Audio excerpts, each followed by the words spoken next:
Good morning, students. Welcome back to our chapter, the Indian Constitution. In the previous class, we have discussed what is Constitution. What is Constitution?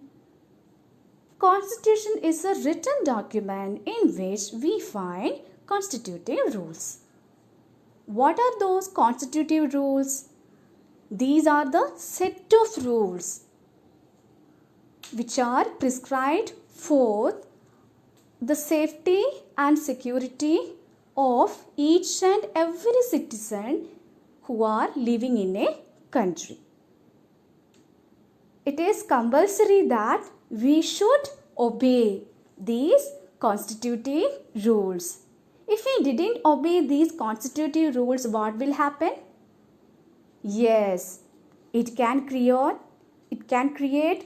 chaos in our country. It can create problems in our country. It can create misunderstanding between people. As we know that our country, India, we have unity in diversity. We have several religions in our country, and there are many people who are having different sort of beliefs as well as opinions. Is it not? So, if we have no set of rules, if we have no such set of rules, what will happen? It can create problems between people. Is it not? It can create problems in different communities. It can create problems in different religions. Is it not? So, it is compulsory that we should follow the rules set by our government. Now let us see, why does a democratic country need a constitution? See, I have told you, we believe in unity in diversity. Okay, so in a democratic country, the people from every society, irrespective of their social, religious, economic and cultural background, have a direct role in electing their representatives who form the government. A democratic country needs a constitution since it plays a crucial role in many aspects. Here, you can see what are those different aspects. I have given point-wise. First point, it lays out the important guidelines that govern decision making within the various societies of the country. It lays down the ideals that form the basis of the kind of country that its citizens aspire to live in. Next point, it serves as a set of rules and principles as the basis by which the country has to be governed. It provides rules to safeguard the interests of minorities and prevent any kind of domination by the majority on minorities. It lays down rules that guard against the misuse of power by any political leader or politician. It also provides rights to its citizens and protects their freedom. So, we have discussed all these points earlier. In our previous classes, we have seen that there are certain rules. With the help of these rules only, we are maintaining a sort of equilibrium in all the status of people. Status of people here means their cultural, religious, economic and social background are maintained by a sort of equilibrium, a balance, with the help of these set of rules. Last year we have studied fundamental rules and fundamental rights. Do you remember? We should learn all those fundamental rules and fundamental rights this year also. Then only we can remember what are our basic rights. Why we are having this particular right. Why am I going to school now? I'm only 12 years or 13 years. Like that. Children are compelled to attend the classes now. Is it not? Now it is made compulsory education. So, no child, irrespective of their gender, are not denied compulsory and free education. This is also part of a fundamental right. Okay. Now let us see what do you mean by the term constitutive. The term implies having the power to enact or establish or give organized existence to something. See, let us take an example. Every day I used to come to school in order to teach. Okay. Whether I should follow any set of principles in order to teach you, I should follow that. I should come well prepared. I should dress in a modest way. I should prepare my lessons in advance. I should go to my class in time and I should teach you. Like that, as a student, you have to go to your school on time in proper school uniform every day. Okay, these are a few examples related to what is meant by constitutive rule, set of rules. Okay, now in the chapter we have discussed different sort of government. You might have come across with these words in the previous classes, especially in your class 6. Monarchy, anarchy, dictatorship. Do you remember all those important things which are related to different forms of government? Now, let me tell you the difference between democracy and monarchy. Because we have to understand what is monarchy, then only we will come to know the important things happened in Nepal. We have to study about Nepal in our chapter. So let us see what are those important points. What is democracy? In a democracy, people choose their government. But in monarchy, the government is run by a king or queen. In a democracy, people take decisions and make laws through their elected representatives.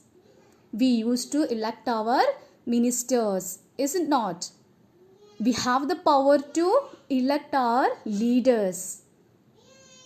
We have choices. If we want a person, we can elect him. Only the thing is, we have to complete our age by 18. We have to attain 18 years of age if you want to participate in the process of election. It is known as universal adult enfranchisement, right to vote. Those who are 18 years of age can vote for their leaders. They can select their leaders by participating in the process of election. Okay, so we have the power to take decisions and we can choose our representatives. But in a monarchy, the king or queen take decisions and makes laws. Means a king himself or queen herself take decisions and there is no role for common people. Okay.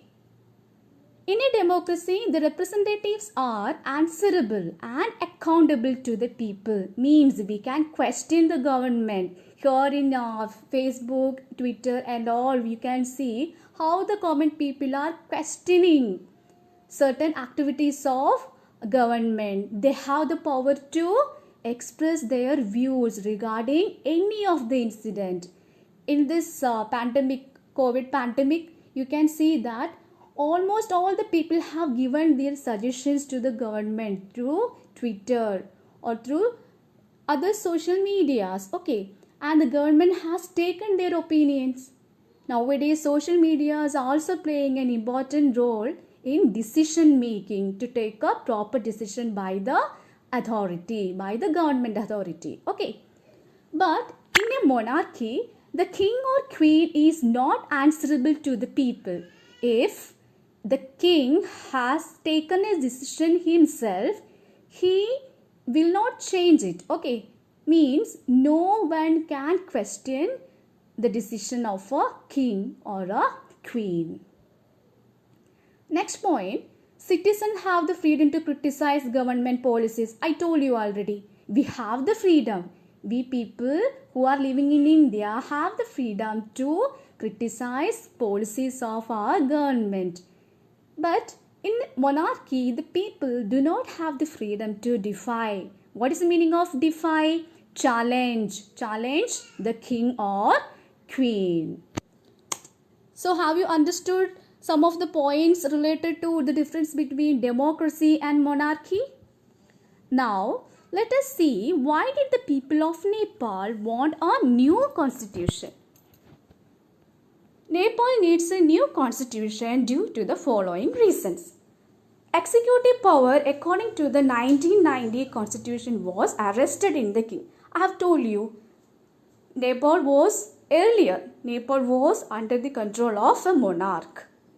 However, according to the constitution of 2007, interim government, the executive lies in the hands of the Council of Ministers.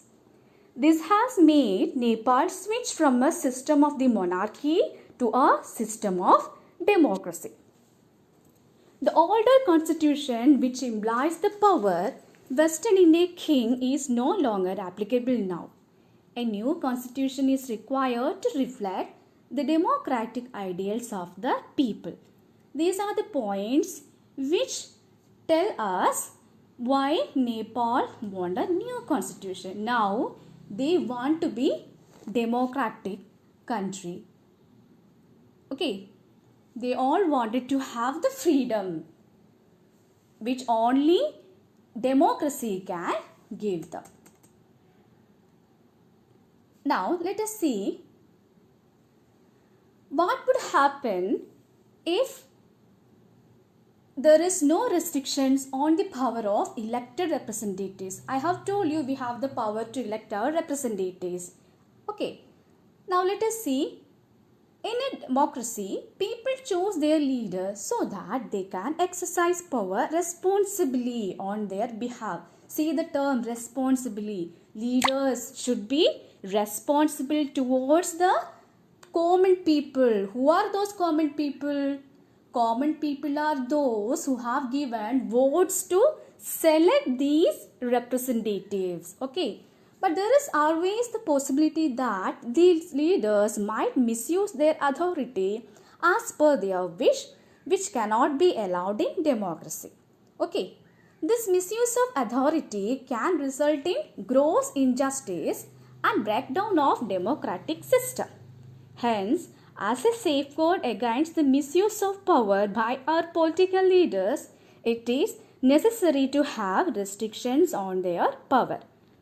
Okay, now let us see one example. Let us take one example from a classroom. We have monitors. Okay, if the monitors have a grudge on any other child, it can be a girl or it can be a boy. It's a normal classroom situation. So the monitor has a special grudge on any child. He or she may write their name on the board, telling that she has disturbed the entire class, or she or he was fighting with other kids. Okay, maybe telling lies, or it can be a certain way that the child adopted himself to be superior than the other child. Okay, So he may select these ways in order to make the other child quality in front of others. So that is misusing of his power. What is the duty of a monitor? He has to monitor the class judiciously. He has no friend or enemy in the class while he was monitoring the class in the absence of a teacher. Okay. So my dear children, please read the lesson, the Indian Constitution. We will meet tomorrow. Bye.